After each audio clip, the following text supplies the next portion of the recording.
Quedado en el tema de fagocitosis, que mencionábamos que el fagocitar, ¿verdad? Era el transporte de los microorganismos a la hora de los procesos inmunológicos. Básicamente nos habíamos quedado en estas diapositivas. ¿Alguien me puede recordar en qué diapositiva nos quedamos? Si más recuerdo, en general me quedé con todo a partir de la formación del NADPH oxidasa, que activa y transfiere electrones desde los citoplasmas a través de la membrana. Este NADPH oxidasa es el oxígeno que se somete entonces a una reducción de electrones y los conduce, ¿verdad?, para que se dé el proceso de la fagocitosis. La importancia de los ROS es la eliminación, les mencionaba en la clase anterior. Tomo de punto de partida esta diapositiva porque ya la habíamos visto, pero este, les mencionaba que la importancia de los ROS es la eliminación de microorganismos y se pone de manifiesto en las enfermedades granulomatosas crónicas, ¿verdad?, que se caracterizan por infecciones recurrentes que llegan a causar la muerte, esto en pacientes con mutaciones en algunas subunidades de la oxidasa. Estos ROS tienen una suma importancia en el proceso de fagocitosis porque generan hasta cierto punto como la eliminación de los microorganismos, la participación de estas oxidasas o la transferencia de estos oxidazos hace que se eliminen los microorganismos durante estas enfermedades crónicas. No sé si en algún momento ustedes han notado ciertos pacientes que presentan procesos granulomatosos, o sea, o granulomas secundarios a un proceso infeccioso. Por ejemplo, muchos pacientes, vamos a poner de ejemplo para la época del COVID.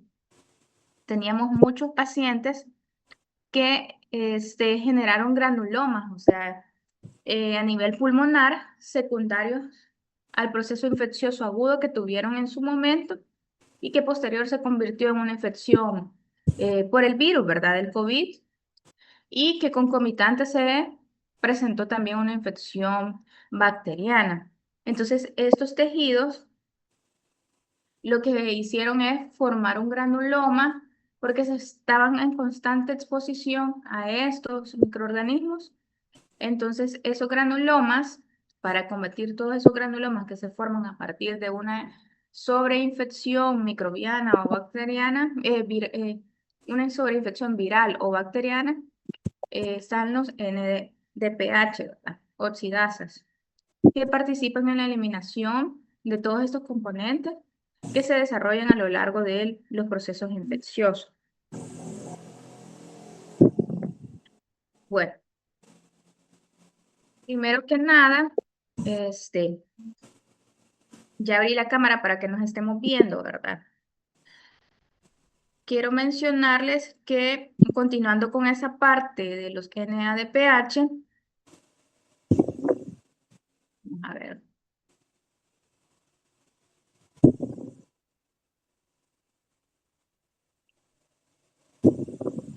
tenemos la formación de los RNS de manera similar con los ROS, que son el óxido nítrico, y los RNS, su importancia o su efecto también es el mismo, ¿verdad? El proceso de eliminar los agentes microbianos, o sea que tienen como una función eliminadora, o sea, es una función importante efectora antimicrobiana de estos metabolitos que son más prominentes en la parte macroscópica, ¿verdad?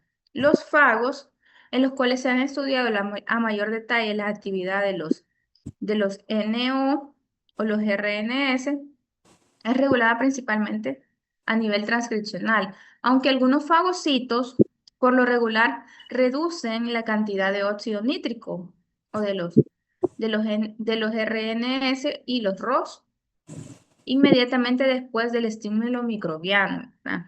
Entonces, se requiere una nueva síntesis de estas proteínas para estimular, ¿verdad?, y procesar toda la señalización que desencadena el proceso de fagocitosis, ¿verdad?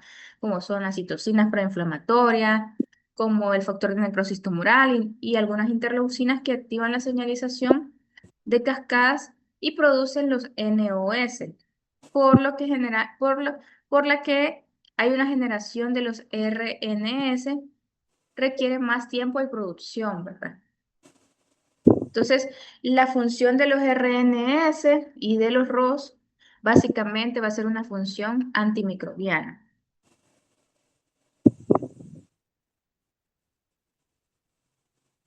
También.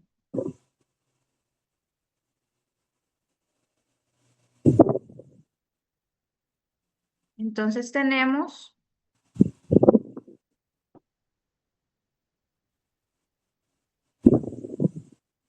la otra parte, ¿verdad? Las proteínas y péptidos antimicrobianos que siempre intervienen en el proceso de la fagocitosis, ¿verdad?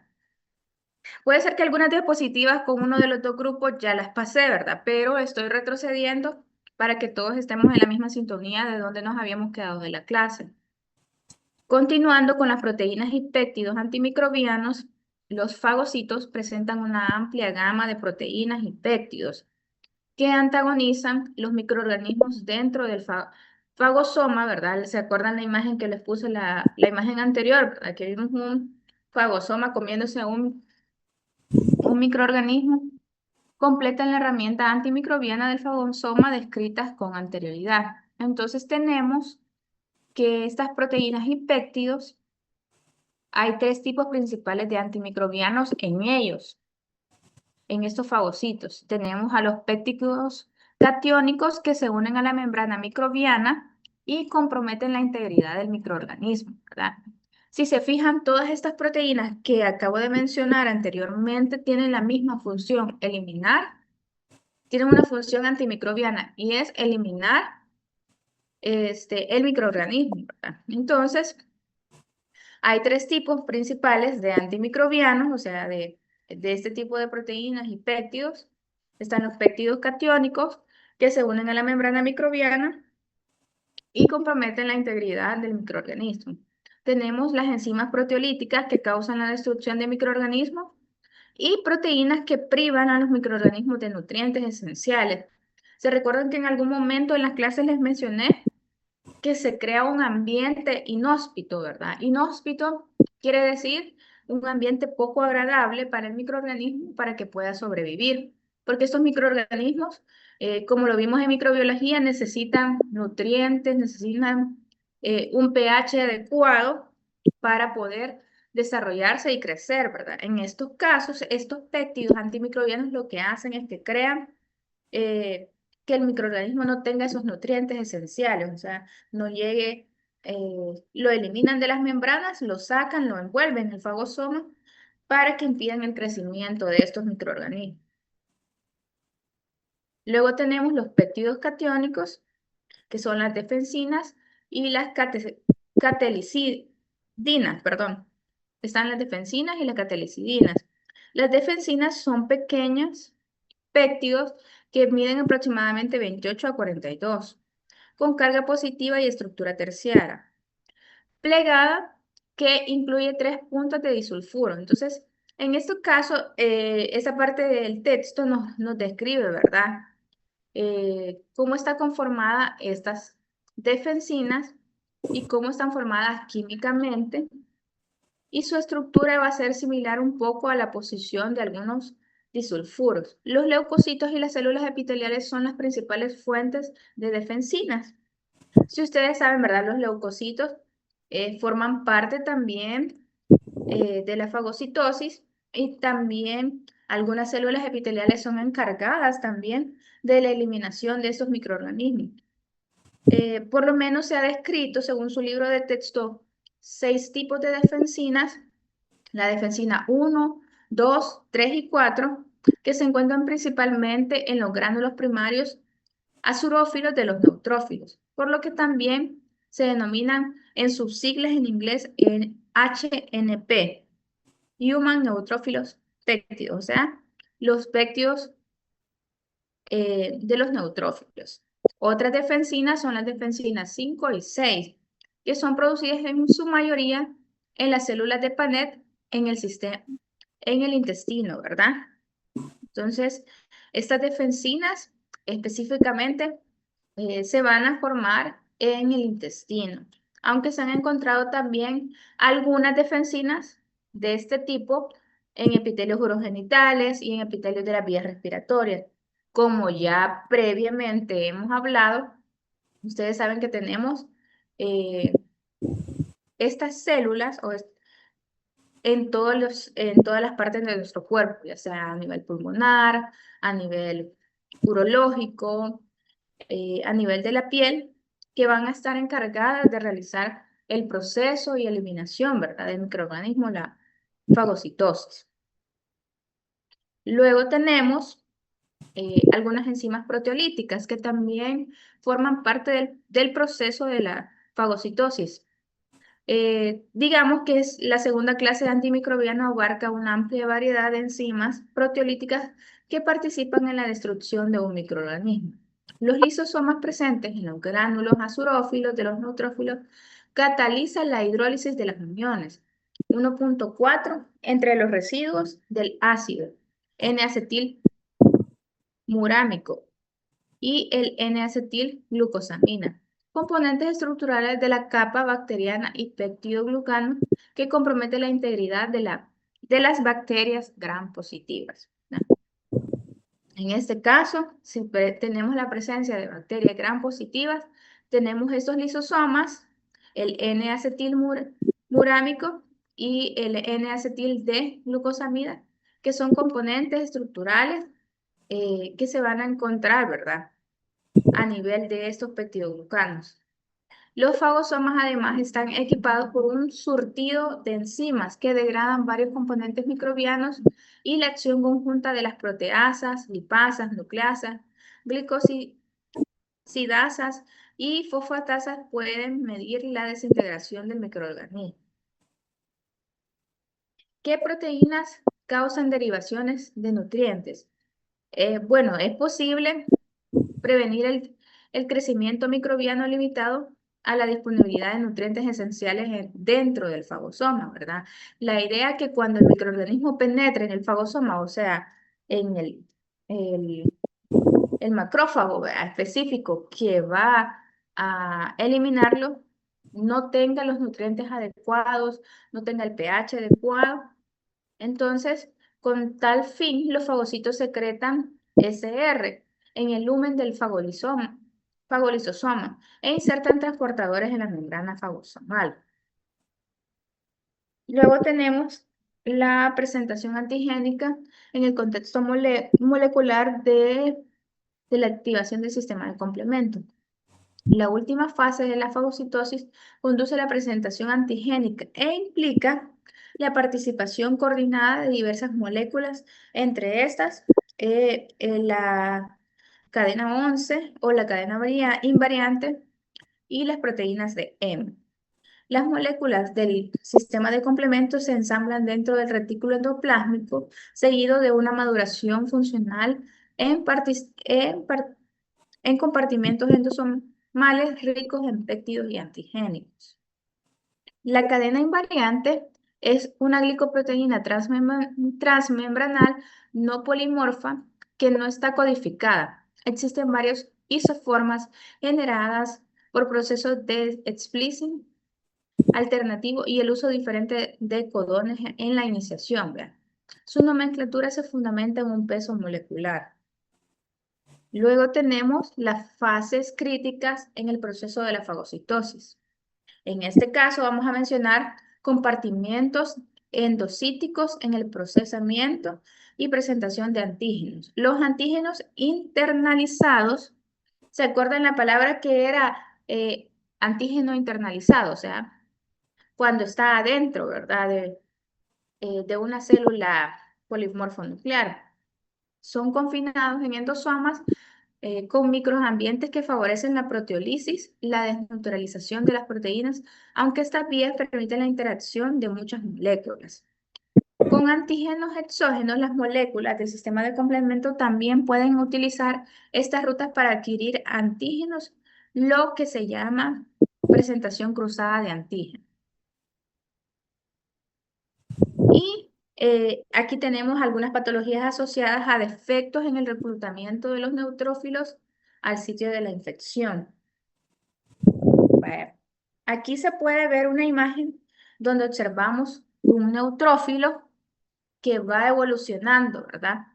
Entonces, básicamente vamos a ver como los defectos o las patologías que podemos encontrar en estos neutrófilos a la hora que hacen su función. Para los defectos de los fagocitos pueden ser que puede haber un defecto en la adherencia leucocitaria, defecto en la polimerización de actina y el síndrome de, se puede presentar un síndrome que se llama Chedi-Hashis, que este síndrome básicamente representa la desfavoración o lo desfavorable que presenta un neutrófilo a la hora de no adherirse, ¿verdad? De forma adecuada a las sustancias en la membrana.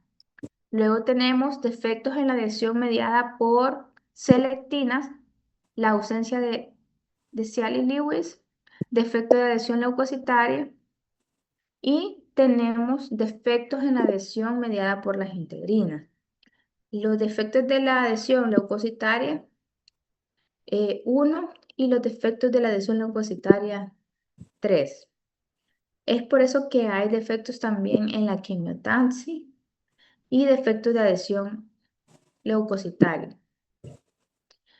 Y llegamos a la última parte que son defectos en la muerte, bacterias, enfermedades granulomatosas crónicas, síndrome de Chedi-Hihashi y tenemos también uy, deficiencias de mieloperoxidasa, deficiencia del G6PD del neutrófilos y esos nos van a dar como una variante. Luego tenemos la frecuencia de infecciones por sitios anatómicos en pacientes con enfermedades granulomatosas crónicas, ¿verdad? Como les había mencionado, una neumonía puede convertirse en una enfermedad granulomatosa ya de origen crónico, ¿verdad? Secundario a un proceso inflamatorio agudo, ya sea viral o bacteriano. Luego tenemos a la cabeza, ¿verdad? La neumonía con 79, los abscesos que tiene un encabezado de 68, la linfa, perdón, la linfadenitis, que tiene, tiene una función de 53, la osteomielitis de 25 y la sepsis de 18. Y aquí podemos observar un paciente que en múltiples ocasiones ha tenido procesos inflamatorios agudos, los cuales se han vuelto de forma crónica y así es como se observa el antecedente de una infección piógena recurrente y el diagnóstico es enfermedad granulomatosa crónica. Luego tenemos la biosíntesis del complejo principal de histocompatibilidad, donde los péptidos y el antígeno se van por la vía endocítica. Entonces aquí podemos observar, ¿verdad? El endosoma temprano, las lisosomas, las proteínas citosólicas que van a estar presentes. Ahora nos vamos a pasar a la otra parte de la clase que es el sistema de complemento. Esta otra parte de las clases, bueno, esta clase ya se las había subido en el grupo de WhatsApp, pero vamos a tener algunas ciertas modificaciones de actualización. Tenemos que como antecedentes históricos, ¿verdad? Tradicionalmente, ustedes saben que el sistema inmunológico se va a dividir en respuesta inmune innata y respuesta inmune adquirida. La primera va a involucrar la acción de células encargadas para reconocer, ¿verdad? ¿Qué es lo que nos está estresando? ¿Qué es lo que está pasando en nuestro sistema inmunológico? Es por eso que la segunda, como les pregunté en su examen, o sea, la inmunidad adaptativa es básicamente la exposición a ese anticuerpo previamente o a ese antígeno y nuestras células de memoria, ¿verdad? Que han registrado esa injuria que en algún momento nos estresó a la inmunidad innata.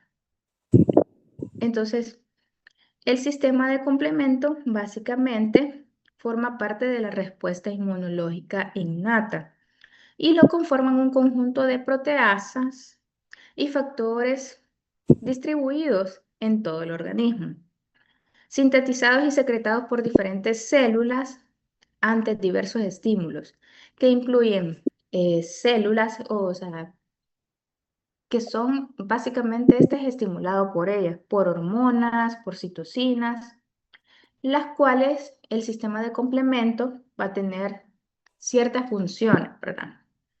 Estas funciones van a ser la función de ozonización, que facilita la destrucción de agentes patógenos por fagocitosis, la característica o función de acción citolítica mediante el desequilibrio osmótico, que permite la eliminación de bacterias, células dañadas y transformadas, ¿verdad? Si se fijan, estos dos, la fagocitosis y la activación del sistema de complemento, básicamente lo que hacen es un proceso antimicrobiano, ¿verdad? ¿Cómo lo estamos explicando? Estamos estudiando a fondo este proceso, ¿verdad?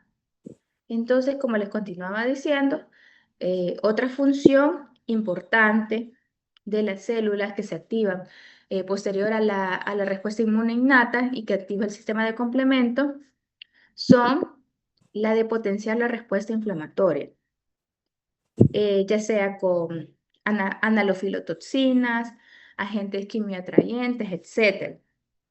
Y como punto número D, depuración del complejo inmunológico o complejos antígenos anticuerpos, ¿verdad? Para eliminar lo que no es reconocido como propio.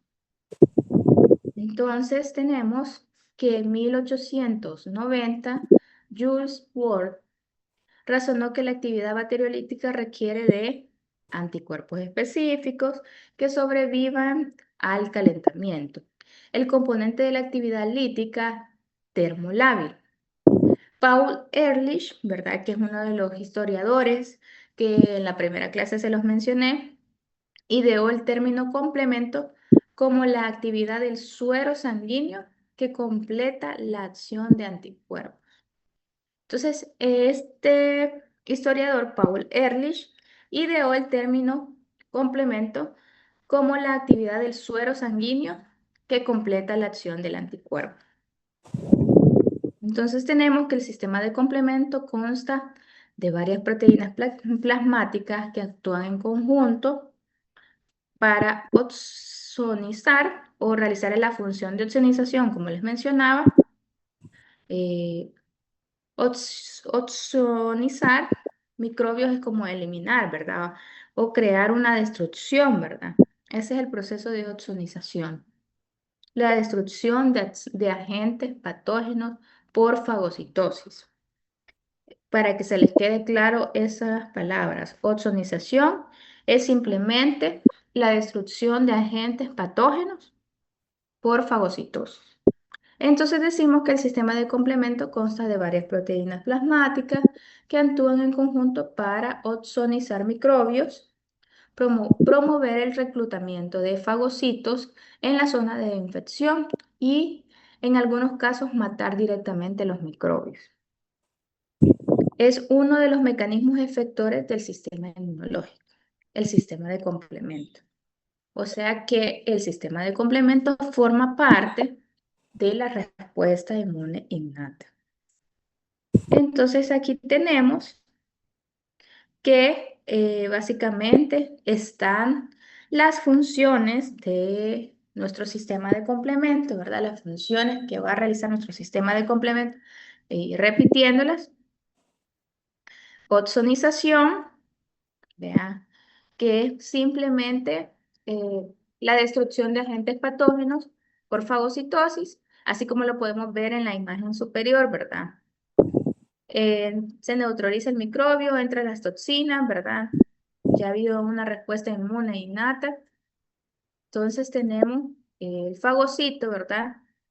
El cual, al tener ya la activación de esa respuesta inmune innata, va a realizar el proceso de oxonización, o sea, la destrucción del agente patógeno. Luego tenemos la acción citolítica mediante el desequilibrio osmótico que permite la eliminación de bacterias, células dañadas y transformadas. Tenemos también el potenciador, ¿verdad?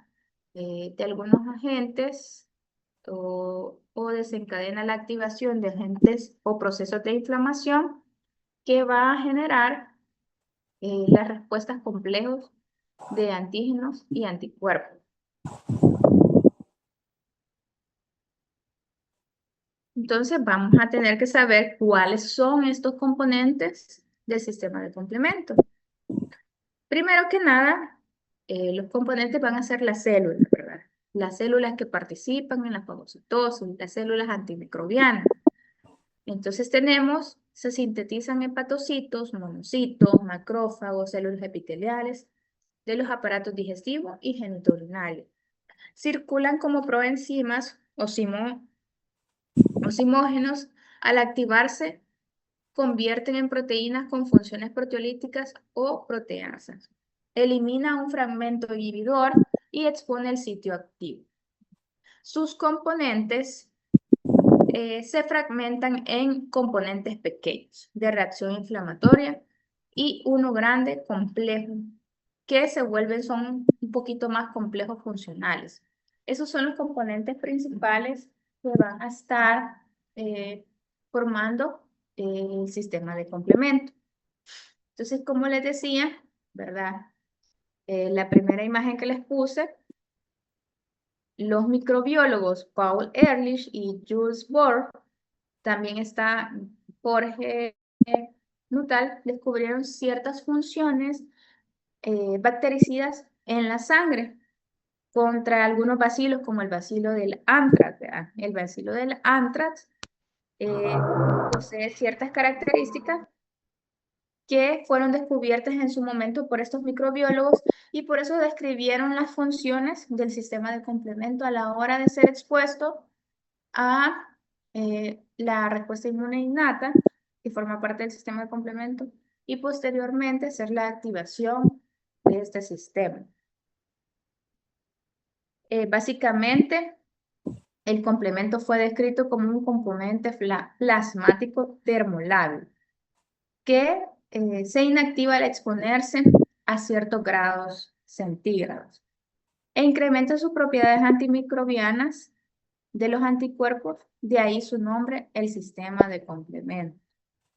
Entonces, además de la eliminación de patógenos, quiero que tengan en cuenta eso, que el sistema de complemento se activa simplemente para una misma función que todos los anteriores, eliminar patógenos. El sistema de complemento también participa en la vigilancia inmunológica, la homeostasis, la regulación de ciertas respuestas inflamatorias agudas.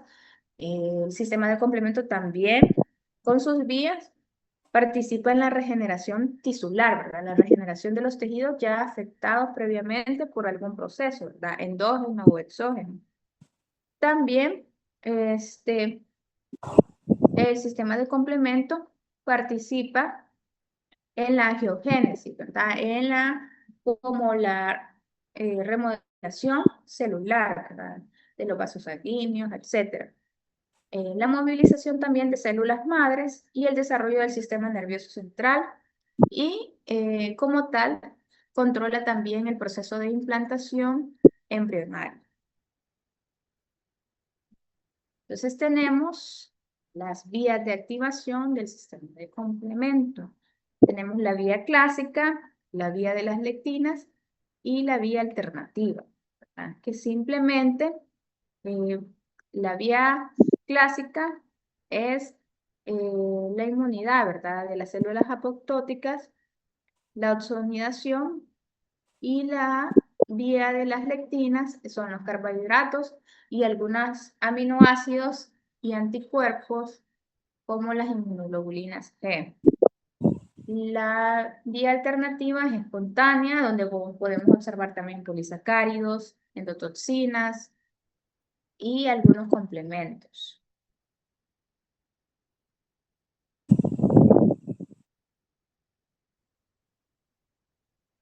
Entonces, tenemos los componentes de las proteínas del sistema de complemento, ¿verdad? Entonces, tienen ciertas composiciones y tenemos que en la vía clásica su composición va a ser C1, C4, C3, C4, C2, C3. Son los componentes terminales de la vía clásica. En la vía alternativa vamos a obtener el factor B, el factor D,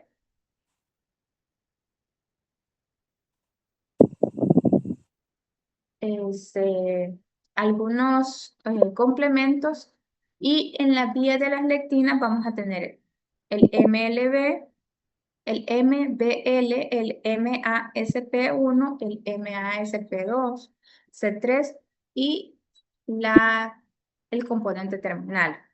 Tenemos la vía anafiláctica o de las toxinas, es como un mediador para la contracción o degranulación de algunas células. De ahí tenemos la oxonización, que es el proceso en el que participa, ¿verdad? El sistema de complemento para eliminar un patógeno. De luego tenemos las membranas de ataque, el cual nos va a dar, va a estar formado por el C5, C6 y C7.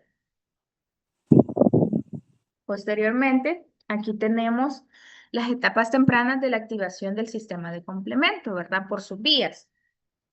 Este, este tema es un poquito tedioso y quiero que lo tomen en cuenta, pero sí es necesario aprenderse todas las vías del sistema de complemento.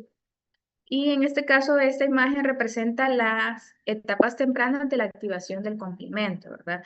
Ya les dije que la activación del complemento es simplemente, eh, tiene ciertas características y funciones que hacen el papel antimicrobiano, ¿verdad? De eliminación del microorganismo o microbio que penetre en la célula, ¿verdad?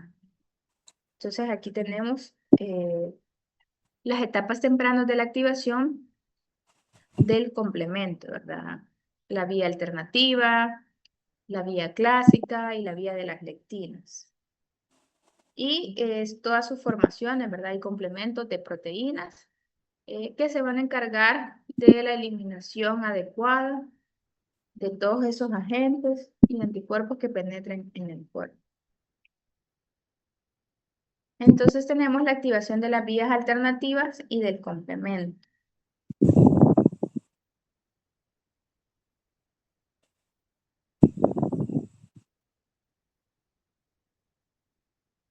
Entonces tenemos una degeneración o activación espontánea.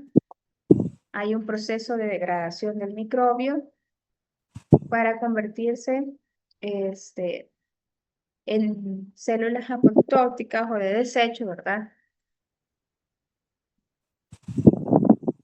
Entonces tenemos que, como aquí básicamente, nuestro sistema de complemento está activado por la vía alternativa, también conocida como vía alterna.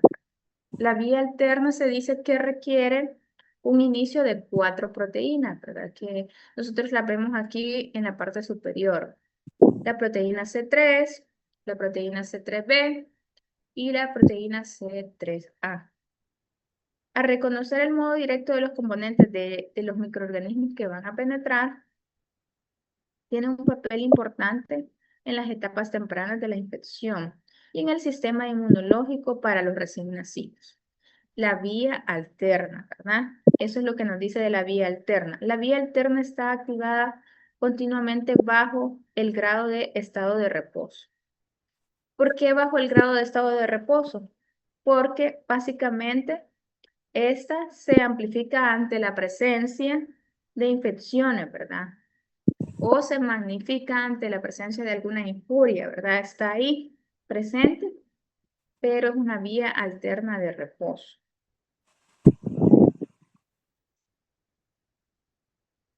De ahí tenemos la activación de la vía clásica, alterna, la vía de las lectinas, la vía clásica.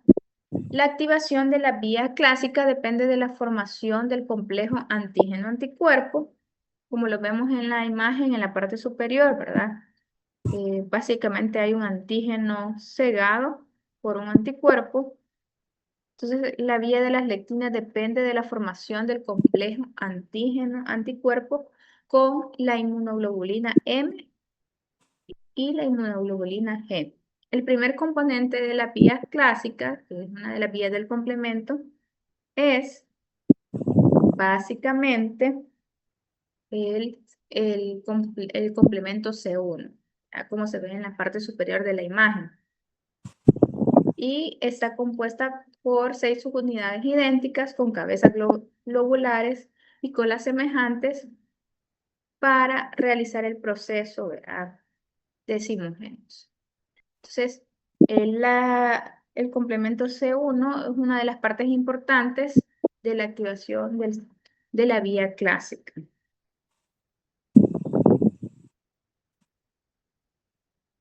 Entonces, se sabe que es primero que, o sea, es necesario que se active el C1 al unir cada uno de los dos fracciones, ¿verdad? Lobulares en fragmentos cristalizados. Entonces, es importante que se dé la unión de estos mecanismos, ¿verdad?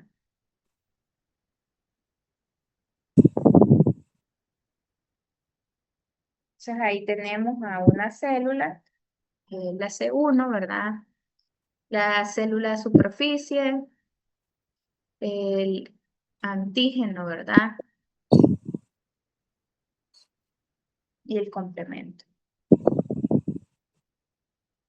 Luego tenemos la unión de las porciones de las inmunoglobulinas G, M y GG.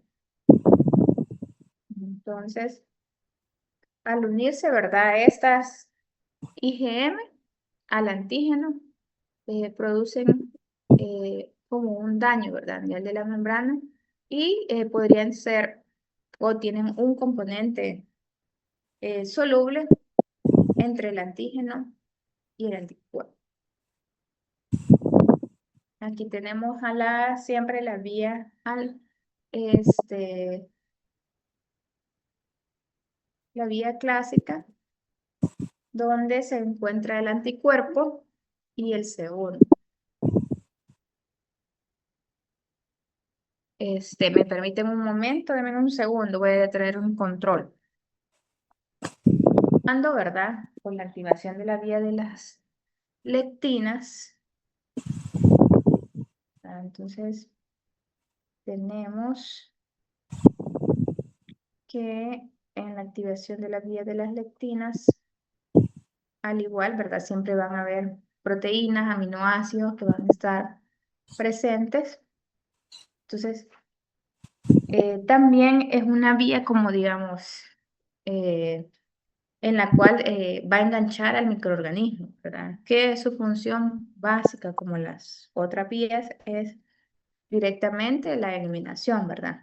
La vía de las lectinas se dice que es independiente a los anticuerpos y su activación es prácticamente casi inmediata, o sea que ella no depende de los anticuerpos. Y las otras dos vías sí, la alterna. Entonces, su función principal va a ser favorecer la oxonización o la oxofagocitosis. Entonces,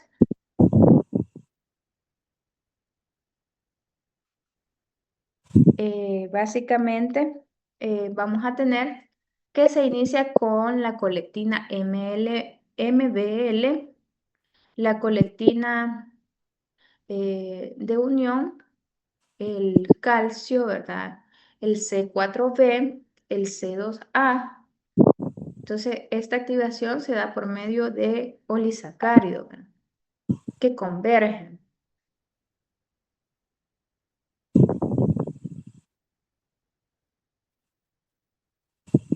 Entonces, vías de activación, siempre, ¿verdad? Aquí como sus funciones, ¿verdad?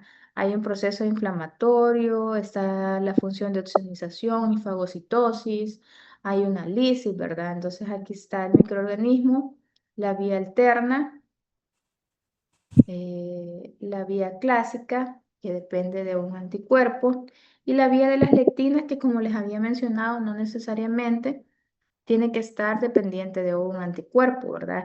Ella se puede o hacer o puede ejercer su efecto inmediatamente al ser activado.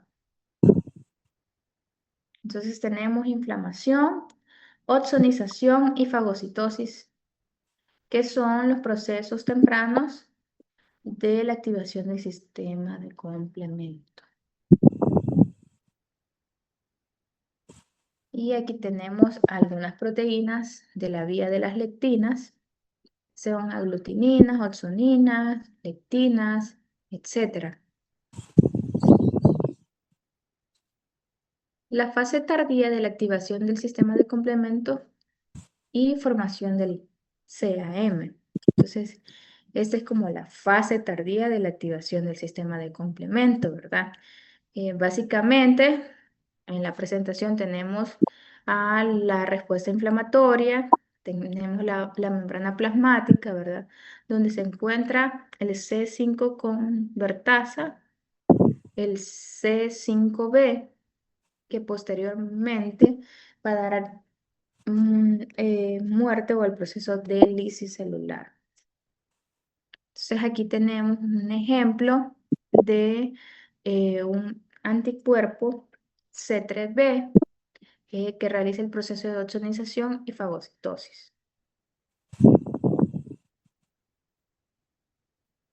Entonces tenemos aquí los principales receptores del complemento que están dispuestos en este cuadro principal.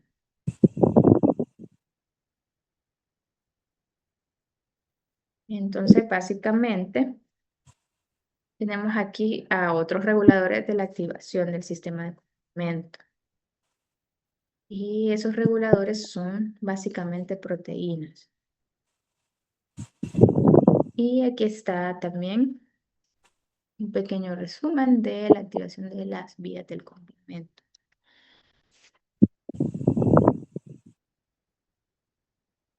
Entonces aquí los activadores carbohidratos, galactasas, etc.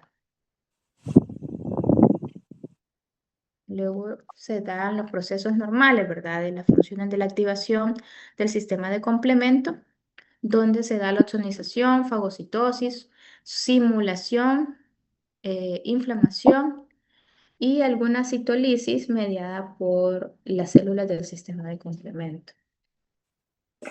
Los cromosomas. Entonces, dicen la siguiente pregunta. ¿Quiénes se benefician de la evaluación de los componentes del complemento? ¿Y cuáles son los estudios adecuados?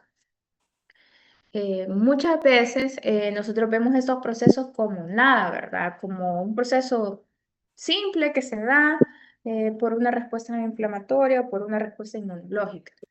Pero estos procesos tienen su razón de ser, ¿verdad? Su razón de ser es que sirven pacientes con infecciones sistémicas, sepsis recurrentes, enfermedades autoinmunes asociadas e infecciones meningocócicas que cursan con deficiencia de el complemento y serotipos X, Y, Z, W, 135, 29E, que son enfermedades meningocócicas recurrentes que se asocian a deficiencia, ¿verdad? Y de ahí la deficiencia de C1 y C4, que si se recuerdan ustedes, forman parte de una de las vías del complemento. Se asocia a enfermedades severas tempranas, en la edad temprana, ¿verdad? En muchos casos, este tipo de enfermedades autoinmunes pueden ser leucemia, pueden ser eh, algún tipo de enfermedades sistémicas como eh, la parte inmunológica de los ANCA, la dilojana, y los HUSM, los HUSGMN, que se encuentran en la membrana plasmática o proliferativa. En resumen, si nosotros tenemos una deficiencia de complementos, o sea, de componentes o de proteínas principales en cada una de las vías del complemento, se puede dar un problema o una enfermedad autoinmune o un proceso específico se puede llegar a regenerar pues, de una forma no adecuada. La deficiencia del MLB, que forma parte de toda la activación del sistema de complemento, produce aproximadamente el 5% de la población. La deficiencia del C2 se produce en una persona por cada 10.000 personas blancas. Y la deficiencia del CAA ocurre por una persona de cada 1.000 personas de ascendencia japonesa. Entonces, estas variantes raciales y étnicas influyen en la incidencia de la activación de forma adecuada del sistema de complemento. La enfermedad LES o eh, enfermedad, ¿verdad? Crónica inflamatoria que afecta múltiples sistemas, una enfermedad meningocócica renal, angioedema o enfermedades más comunes, el diagnóstico de la mayoría la deficiencia, ¿verdad? Del complemento. Entonces, al tener deficiencia, deficiencia de estas proteínas o aminoácidos en cada activación de cada vía, puede haber un daño, ¿verdad? O una patología específica por él. Y el manejo de las deficiencias del complemento no está estandarizado, ¿verdad? Las vacunas para proporcionar protección contra esto estaban encapsuladas. Entonces, eso sería todo de la clase de hoy. Yo quería terminar completamente esta clase ahora para que nos quedemos de lleno ya con los otros temas. No sé si tienen alguna duda, alguna pregunta, porque esa clase sí es bastante larga. Bueno, son 63 diapositivas, chicos. Y como no hay preguntas, no hay dudas, quiero que tomemos nota